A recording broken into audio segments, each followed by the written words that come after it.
This week we read Parashat Yitro, which is a full parsha of many things that often, people familiar with the Torah know about. Right within Parshat Yitro is revelation at Mount Sinai and the giving of the Ten Commandments. Um, Within Parashat Yitro is a story about leadership that lots of people look to, where Yitro sees how exhausted Moses is trying to lead all the people himself. And based on the Torah narrative, there are upwards of 600,000 people, and it's a little much. The ratio wasn't good. Yitro helps Moses institute a system of judges to help him share the load of dealing with conflict resolution amongst the people. There's and both of those things are great to shine the spotlight on when we think about Parshat Yitro.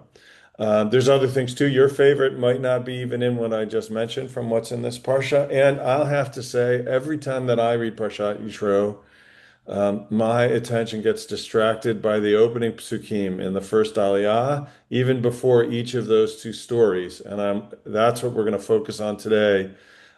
Two things from the very first psukim of this week's parsha that catch my eye that I wanted to share with you today.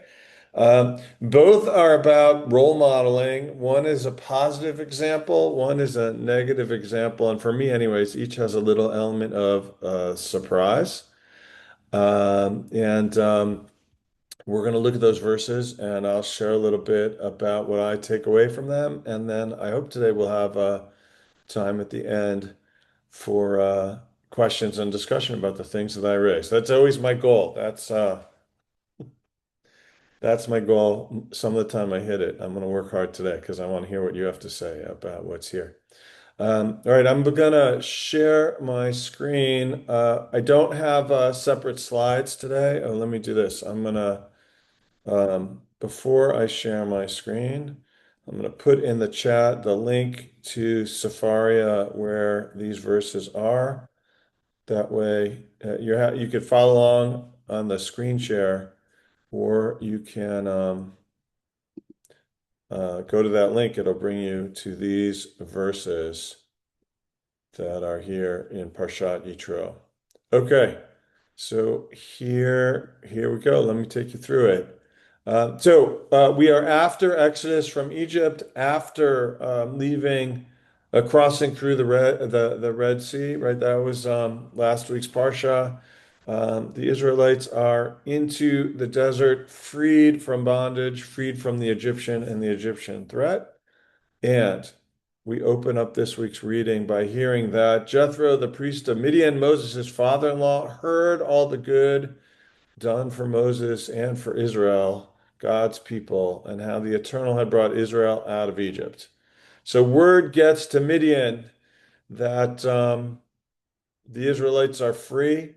Yitro hears the whole story about what's happened to his son-in-law and his son-in-law's people. So what does Yitro do? Verse 2. So Jethro, Moses' father-in-law, took Zipporah, Moses' wife, after she had been sent home, and her two sons. I'm gonna skip a few verses because there's some couple verses about the names of Moses' son, which we'll leave for another time.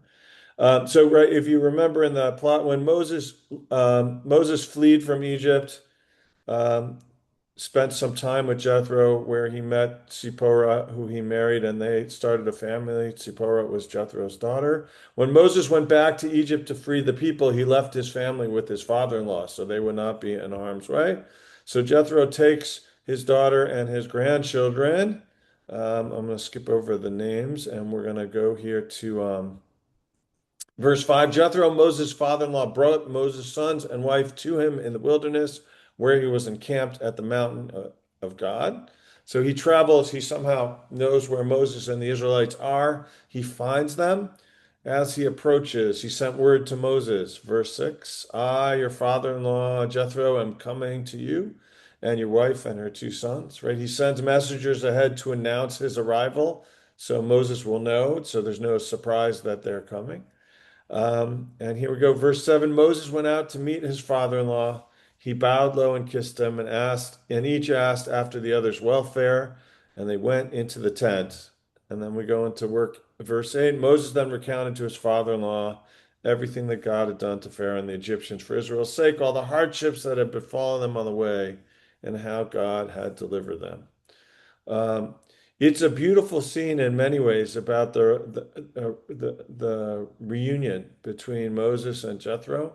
Right, Moses right, had to flee Egypt after murdering an Egyptian taskmaster in defense of an Israelite slave. He found refuge in Midian. He found a wife and built a family there. And based on this reunion, right, it seems that the connection, the relationship between Yitro, the Jethro, the priest of Midian, right, a leader of a different tribe in the region that was close, and as I hinted before, right, there's a story coming about uh, management advice that Jethro is going to give to Moses, right? Moses is going to learn from his father-in-law some things about how to um, manage the affairs of his people without burnout. Um, but what I get stuck on before we get to that here is what happens is these verses that appear on the screen, right? Jethro and Zipporah and and her two children, Moses' sons, all arrive. And Moses goes out to meet his father-in-law. He bows low. They ask how each are doing, and then the two of them scurry off into the tent. And I, I, I can't, I get stuck on this verse because between verse 7 and, well, in the middle of verse 7, before verse 8, I'm waiting for something else to happen that doesn't. And I'm waiting to find a traditional commentator who noticed this as well, but I've yet been successful in doing so. If one of you knows a commentator who makes this comment, I'd love to hear about it and study it and read it.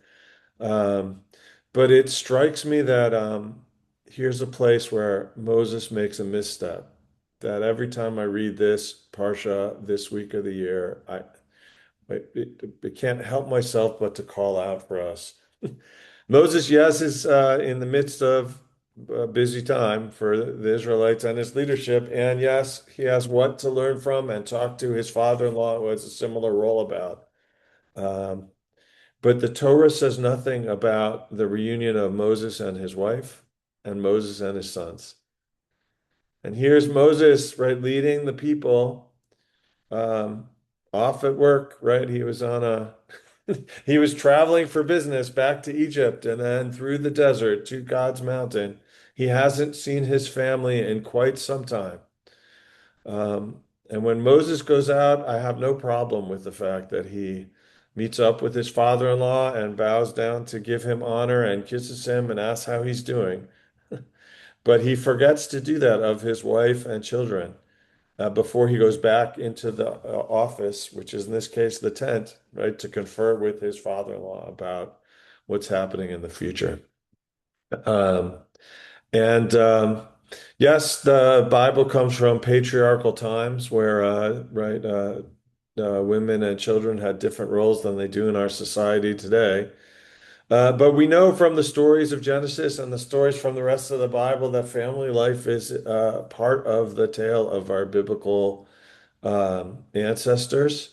And this was a moment where I, I just get stuck on the fact that Moses here, I think, is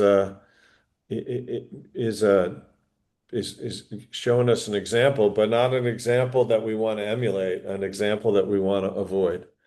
I can't think about both for the leaders of the Jewish people or all of us who are busy at work, myself included. I can't think about more, more as I read these about the moments when um, something that was happening in the office um, pushed me to step away from my family. Something that felt important, central to the work that I do, um, turned my attention from my wife, from my children, to the affairs of the day. And it's not that those things that, right, it's not that work is bad or the things that we do or the things that Moses was were doing were, right, a waste of time. Moses' leadership of the people is central to the story of the Torah and what's happening there. But I can't read this Aliyah without thinking, what's Zipporah thinking? What are Moses' sons thinking? What happens in this moment?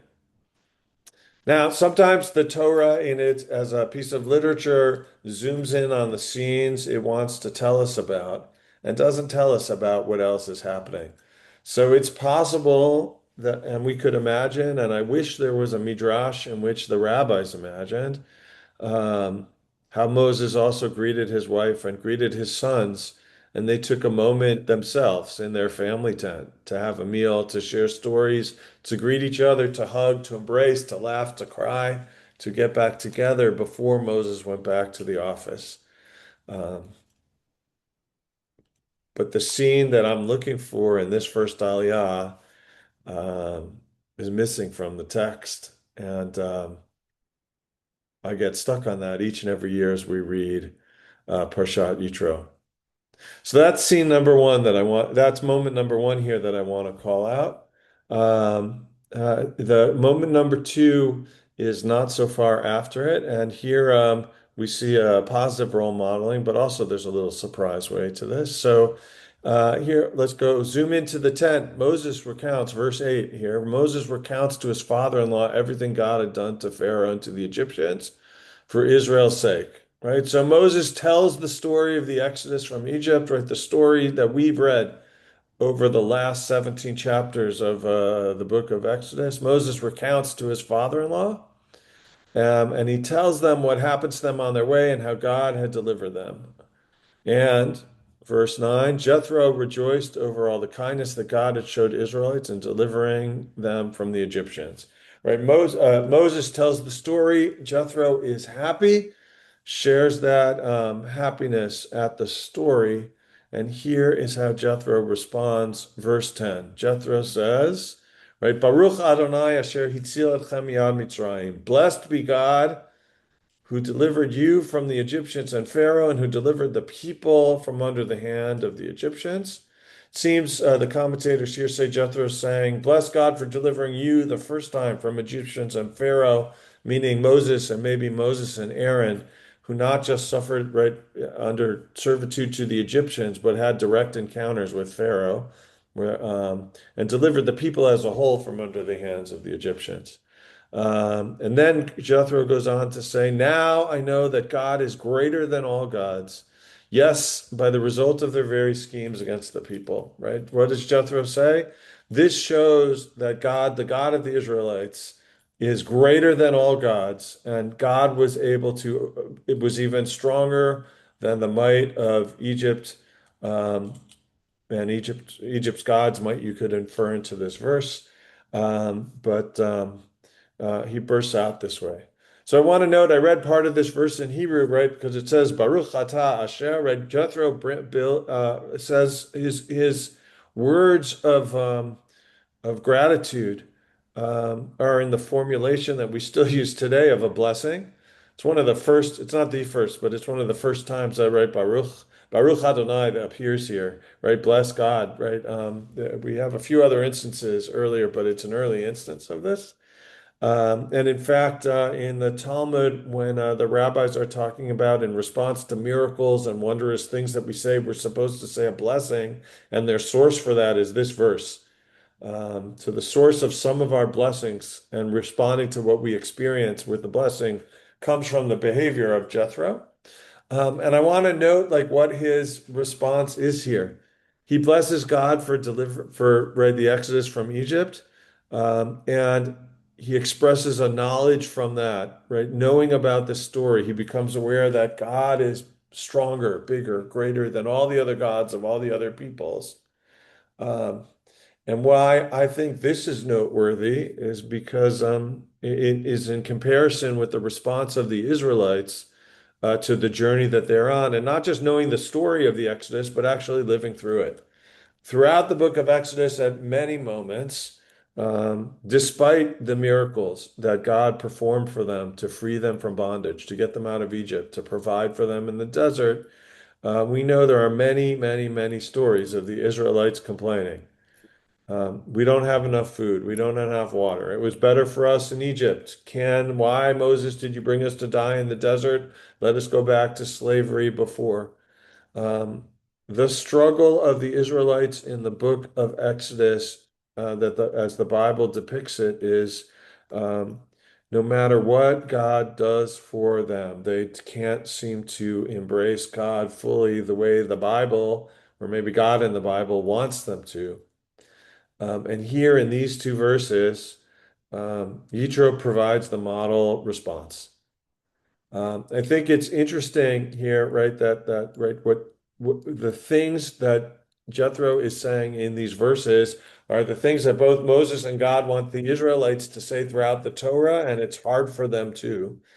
Um, and what's interesting to me is that it's a priest of Midian, right? It's a priest from a different nation with different gods of his own who comes to realize from witnessing what happens to the Israelites, the superiority of God to the gods of the other nations.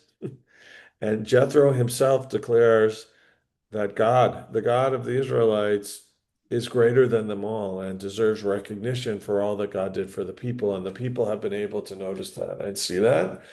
I will Um, just note that there's several comments to talking about Yitro's origins. So thank you for touching on that. Um, we do have a hand raised, and I just want to acknowledge that. Um, Rabbi, would you prefer that we pause at some point for questions, or would you like to keep going and we can ask people to put their hands down Got and it. Thank you for asking. I have maybe one more paragraph. So leave your hands up, be patient. I'm about to pause and thank switch you. to questions. I appreciate that. It's good for everyone to be on the same page. So, and then we can get into all of this. And like, I'm glad there are hands.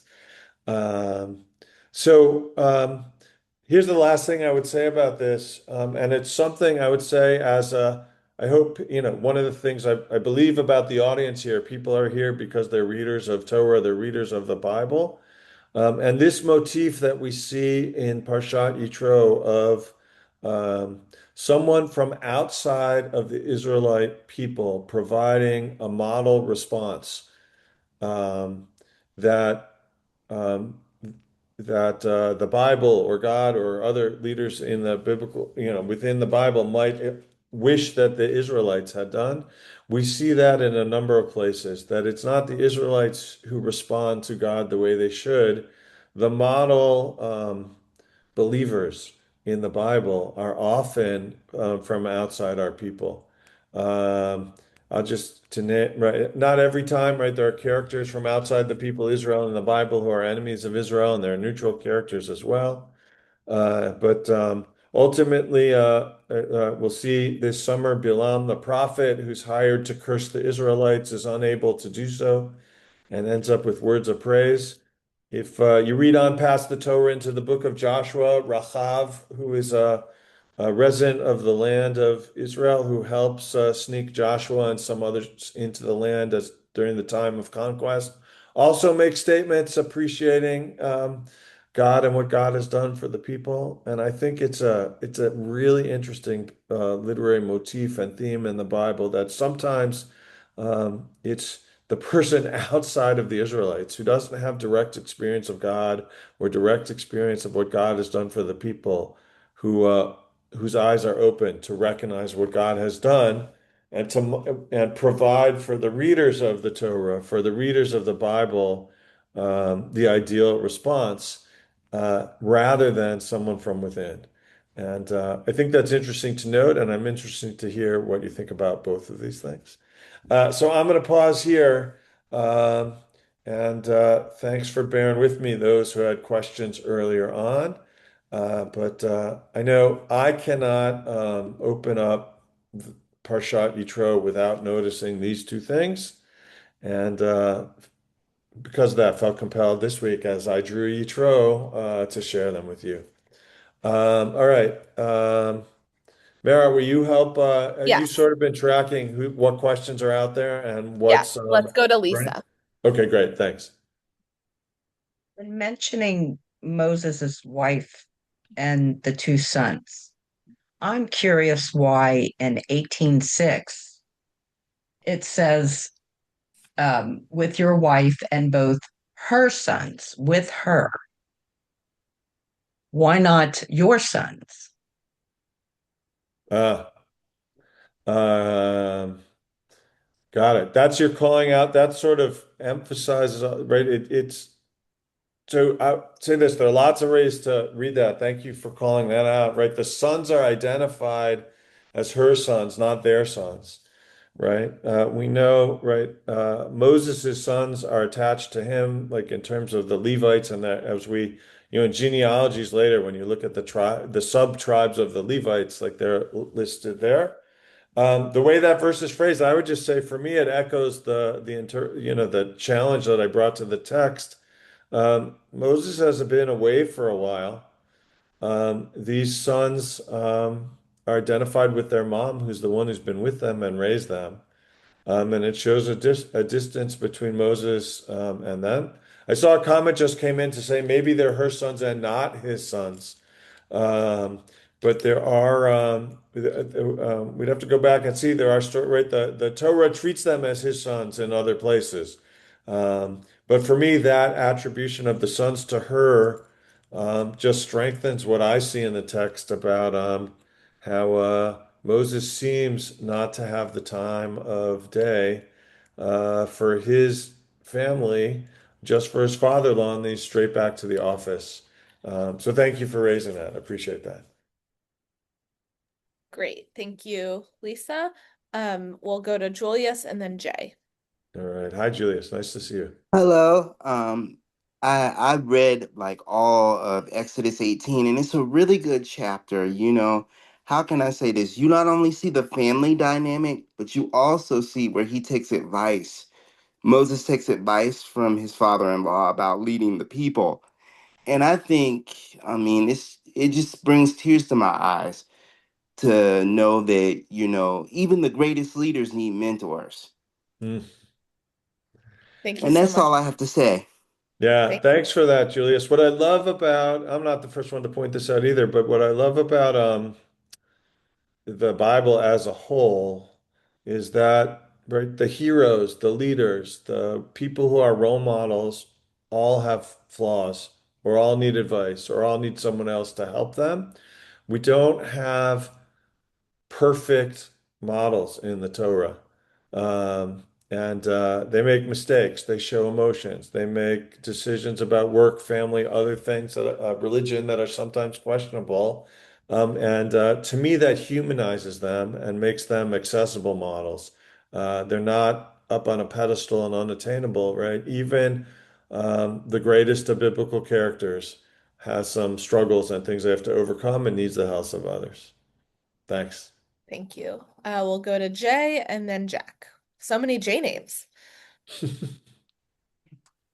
So I agree with what Julius was saying. So I think Moses exemplifies the importance of being able to listen.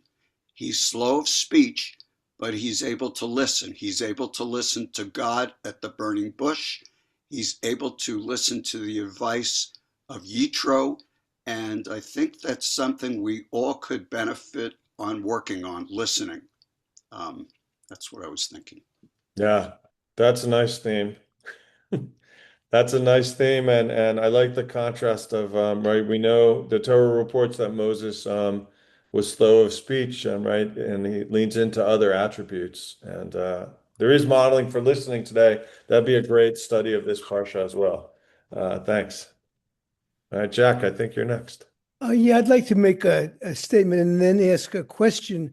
You wonder why Moses winds up in Midian. Of course, we knew Midian actually was probably family. Midian was the son of Keturah and Abraham, and that I think is an origin of why Moses winds up in an area that he may have contacts. The other is that the question I have is they talk about Moses' first comes across the burning bush at the mountain of God. It's interesting. This is afterwards we find out that the mountain of God is Mount Sinai. The question is, does Yitro believe in an almighty God? And I think he does, because he then refers to that mountain as the mountain of God, and Moses winds up going to Mount Sinai, which is also called the mountain of God. Yeah. I love first, Jack, I just want to call out how like you're reading right one story under the influence of others. Like something what's powerful about the biblical narrative is that right, each story, each moment, each scene sort of stands on its own as its own like literary structure, and the scene they're all also woven together, right? So who is Yitro? Where does he come from? Right? There's a way Minyan does come, right? It's their cousin tribes. So maybe when when Moses fled Egypt, whether he might have sought out family, if he knew enough about his history, right, having been raised in the house of Pharaoh, or maybe by happenstance, or maybe by divine intervention, ended up with a sympathetic space. There's a lot of literature in the Midrash about Yitro and whether he sticks to his roots as a Midianite leader or becomes part of the Jewish people or not. And the rabbis have a lot to say about possible ways to read that character into the story and other places in the story as well. And there's a number of options there, and that's also an investigation maybe for a different day. I'd like to mention one other thing that that the concept of having Yitro as part of a story is that he is the high priest of that area, and he does mention, in fact, in the Hyksos comment on one of the statements coming out of Egypt at the time was that Yud Hey Vav Hey was from the land of the Sashu, which is also the Median. So they kind of are connected. Like you get piece by piece as you read. You say, "Oh my God, what are they talking about here?" And this was 1900 BCE that this came out, and the statement was that Yud Hey Vav Hey, or Adonai, was actually from that area, and he was from the area of the Sashu. Hmm. Yeah, that's a whole the whole you're turning us right. We turn when reading the Torah not just depending on your orientation, not just to the biblical commentators, but also to the biblical archaeologists.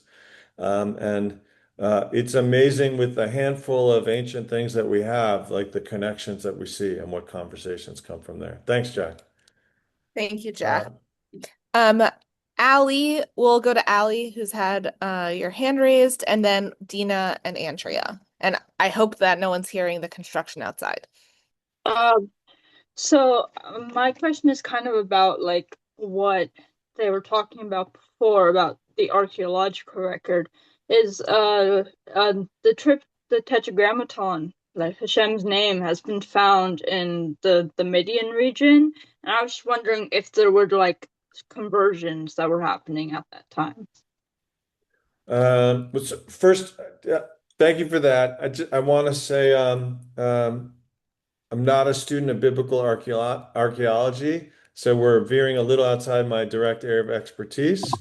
Um, I would say this, what I do know is um, there are ancient records that people have looked at to explore right the connection between right the emerging Israelite society and religion with others that were around.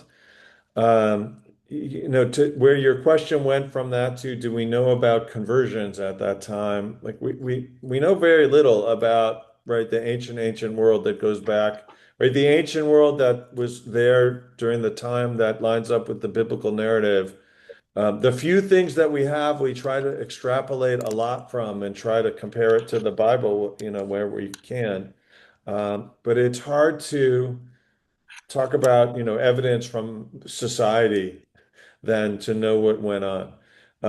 We do see, in the biblical narrative, Moses is married to the daughter of the high priest of Midian and is part of and his children become part of the, right, are part of the tribe that become the priests um, in Israelite society. Um, but there aren't stories saying, well, there's one story later that in the Midrash might be about Moses' siblings not being happy that he married Zipporah. But we really don't know about conversions and people moving from one tribe to another. What we know a little bit about is in the ancient world, then gods were perceived of as being regional. So countries, right, the tribes had gods that were connected to the land in which they lived. Some of which that's why ultimately, right, there's a association between the Israelites and the land of Israel and God in the land of Israel. But a development that was part of, ancient Judaism was about, right, a God who, yes, had a place that God chose to be like the capital, but that God's power was not tied only to one place and time. As opposed to the other gods that Yitro might be referencing that are powerless outside their region. So that's just scratching the surface, Ali. There's a lot more to study there, and we'd have to get a biblical archaeologist to answer your question more in depth. Yeah, it is really amazing that we do know what we know, considering how long ago all of this happened. Yes, and I would say there's also a lot that we don't know too. But right, each new find, each new thing, right, can change the picture radically. And the field of biblical archaeology is amazing, in terms of what we're discovering. Okay, who's next? Dina. Hi, Dina. Oh, hi, hi. So I had bunches of thoughts. First of all, I was thinking about not presenting the a greeting between Moses and Zipporah. Perhaps it was really way too intimate and would be actually distracting because it was primarily a um, a greeting between family, that their interaction was not that pertinent to the story that we are hearing about, the reaction of Jethro to what had happened. I was thinking about the fact that Jethro is hearing everything condensed. I mean, sometimes condensing a story has a greater impact. So perhaps that's one reason why he reacted so strongly to Moses' retelling of all that had happened to them. The other thing that I found interesting is that Moses is taking advice from a human. All this time he's listening to God, but Jethro is a human, wiser than him in age, etc. And so he's listening to a human being. And then the last thing was that I noticed throughout all of our readings, there is a lot of intermarriage, so to speak, with women primarily.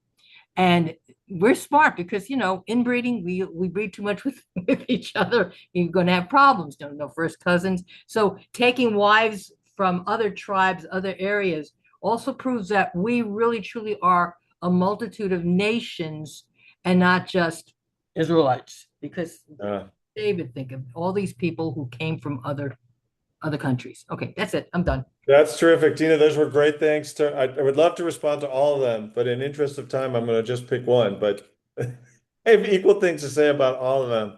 But I just want to add this reflection, right? So I notice every year, right, this moment where Moses seems to walk straight past his immediate family and engage his father-in-law. You might not be noticing it until I point it out. It might be something you notice as well. There is that interpretive question about, what you want to do with that, right? And Dina noted well that sometimes the Torah focuses on one scene, and that doesn't mean that's the only thing that happens. And we could imagine all kinds of different stories. Um, my personal response to these verses is to notice that this is lacking and to sit with that moment of, look at what Moses didn't do, and how is that something I can learn from in terms of the choices that I make. There are others, right? There are plenty of ways to look at the story and say, sorry, one sentence before that. I'm comfortable in reading the Torah and sitting in that space for a minute that our biblical heroes are imperfect. If you want to read this story in a way that redeems Moses, it just assumes that these things happened, but not, it's just not, didn't, isn't in the book. That's great too. I think for me, that's the beauty of right, the world of biblical commentary and rabbinic midrash. On just about every story in the Torah, their interpreters have taken it in lots of directions. And part of what makes the Torah so amazing is it leaves it open for that. Right. And I'll say right, it's a few weeks in the past already, but I think about that especially about like the whole Joseph saga. Some years I read the Joseph story and I love Joseph. And some years I read the Joseph story and Joseph annoys me. And what's beauty about that story is there are 100 Josephs in that story. And so for a book that we read, right, for each year of our 120 years, we should all live that long on the planet. I love that our book allows us to read it in different directions. And, maybe when I'm a grandfather and not just a father, I'll read this story and be focused more on Yitro than Moses as the grandfather in the story. But right now, I can't take my eyes off Moses' choice and use that as a moment of self-reflection for me. But I'm glad there's other ways to think about it. And Dina, you gave us one. All right. Andrea, I think you're next. I've also been bothered by Moses not greeting his wife and especially not his sons. And I can't help but think it's in the text anyway. I can't help but think it's connected to the idea that the Aaronites become the high priest.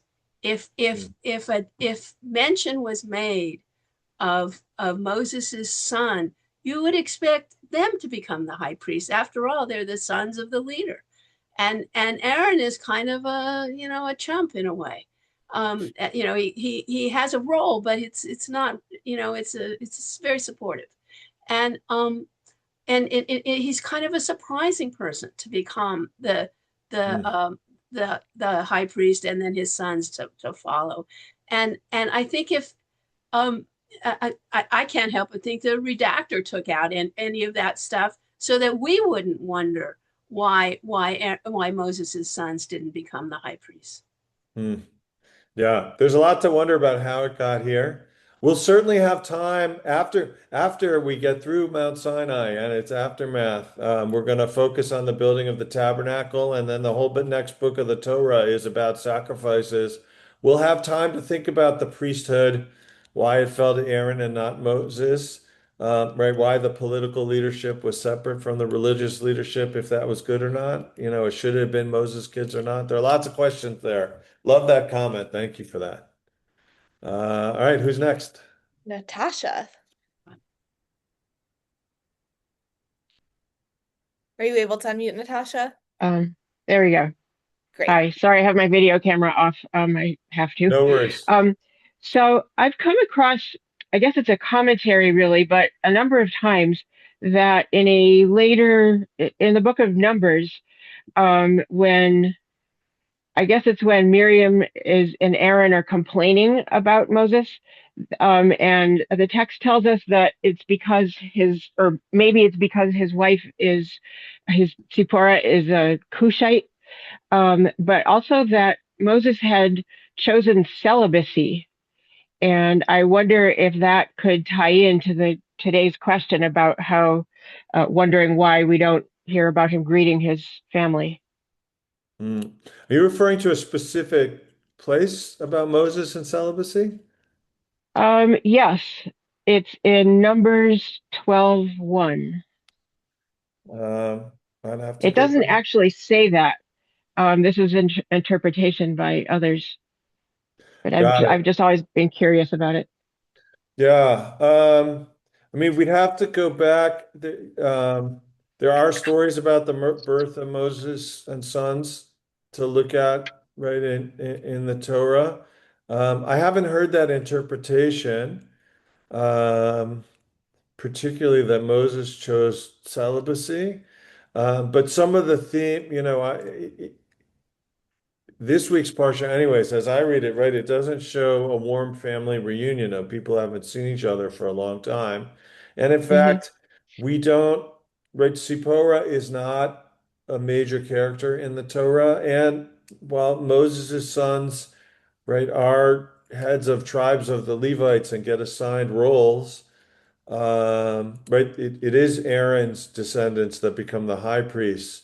So, it's something, it is something to investigate as we read right, the Torah as a whole. What's Moses' relationship with his family? What's their role? What do we make of that? There's more here. It's new for me, this possible reading that Moses chose to stay away from his wife, to choose celibacy after this point. That's new for me. So I'd have to think some more and do a little digging and reading to learn more about that. But thank you Well, for thank you. sharing that. Thank you. That was helpful. Thank you so much. We will go to Gabby, and then Rabbi, I'm going to ask you to leave us with a closing thought. Thank you to everyone with your hands raised. We just have 2 minutes left. Okay. Thank you. Rabbi, so probably this is like a rhetoric question, but it's like, what if the Torah, if they actually recount the story, if they would have recounted the story about their family reunion, would it be Moses greeting their sons, his sons, or the sons greeting Moses because he's arriving there? What do you think? Ah, I love that story. Like, what if this story had been there, what would it have looked like? The in that world of imagination, part of what's here is like we can imagine each of them. We not too well a few months ago, right? We read about the reunion of Jacob and Esau, and all the pageantry of that reuniting of estranged brothers. We have different biblical examples of people greeting each other, dignitaries greeting each other, or family members greeting each other after a long time. And I wonder, too, would some of those themes, some of those motifs have showed up here as well? Um, I think there's a heartwarming moment I could picture of the sons running up ahead of, the mom and the grandfather to greet their father who they haven't seen. There's a moment of the family embrace of the four of them. There are many ways that the scene could be that would bring a smile to my face. And I guess I would put that question back to all of us. If that story would be in the Torah, how would you like to see it having played out? And sometimes that's the impetus for, the whole genre of rabbinic midrash for saying, here's something that's not in the Torah that we imagine happened. How can we tell that part of the story and what lesson could we learn from it? And depending on what it looks like, it might give us different messages. So I love that you brought us into that. Let's imagine what could have been space, because I think that's part of reading Torah too. So thank you for that question. I see more hands and I see the comments are still coming. I'm going to follow Mara's instructions though, as we're reaching the end of the time to tie this back um, together and return back to themes of these first, right? We're the first aliyah, the first part of this week's Torah portion. Um, it's we're at a moment um, where the Israelites have been freed from bondage in Egypt, and it's their first days, weeks, months, right, as an independent people, which is something by the biblical narrative they haven't experienced in many generations. Um, and the next, part of this theme is about that we talked about today is how how are how is Moses going to choose to lead the people? How are the people going to choose to respond to the vision of what it means for them to be in relationship with God? Um, as I said before, right, Yitro is a model for an ideal way the Torah wants us to do that, and the Israelites don't always live up to that ideal. And I think in lots of ways, the struggle of the Israelites in the Torah continues to be like the struggle. What does it mean for us to be, as the descendants of Israelites, the Jewish people, and God's partners? And how do we act in the world to fulfill that vision?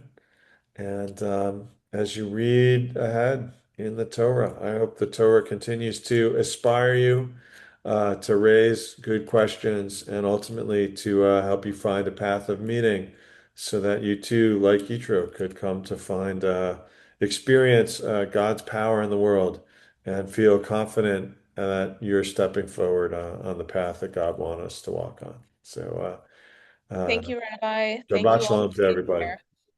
Shabbat Shalom, and we hope to learn with you next week. Marlene, I'm so sorry to have your hand raised. Please feel free to send me a message. I believe I put my email in the chat, and I can forward that to Rabbi Goldberg.